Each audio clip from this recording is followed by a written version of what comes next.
மக்களே நம்ம இப்போ எங்கே இருக்கோம்னா வேப்பமூடு ஜங்ஷனுக்கு பக்கத்தில் இருக்க நாஞ்சில் பஜாரில் தான் இருக்கோம். ஓனர் வந்து நம்ம தாத்தா தான். ரொம்ப கம்மியான ரேட்டில் பனியன் கிளாத் எல்லாம் சேல் பண்ணிட்டு இருக்காங்க. இங்கே பாருங்க, இந்த மாதிரி பேண்ட் எல்லாம் ஒன்று 20 ரூபா தான் மக்களே. 20 ரூபாய்க்கு நல்ல குவாலிட்டியாக கொடுத்துட்ருக்காங்க. டிஷர்ட்டு இதெல்லாம் 25 ரூபா. நல்லா இருக்கலாம். அதுக்கப்புறமா இந்த மாதிரி பேண்டெல்லாம் ஒன்று 50 ரூபாய்க்கு சேல் பண்ணிட்டு இருக்காங்க.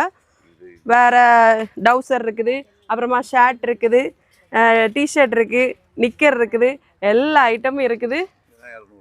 இதெல்லாம் 200 ரூபா. பாருங்க, ரொம்ப குவாலிட்டியாக இருக்குது. தொப்பி இருக்குது. எவ்வளோ இருக்குது சட்டையெல்லாம்? சட்டையெல்லாம் வந்து 200 ரூபாயிலேருந்தே ஸ்டார்ட் ஆகுது. இந்த மாதிரி சின்ன சின்ன கடைகளுக்கு சப்போர்ட் பண்ணுங்க. இதெல்லாம் என்ன ரேட் வரும்? இந்த பலசா பேண்டெல்லாம் 100 ரூபா தான். சரியா மக்களே? நாஞ்சில் பஜாருக்கு வந்தீங்கன்னா தாத்தாக்கு சப்போர்ட் பண்ணுங்க. இன்னும் ஒரு பலாசா மாடலும் இருக்கான்.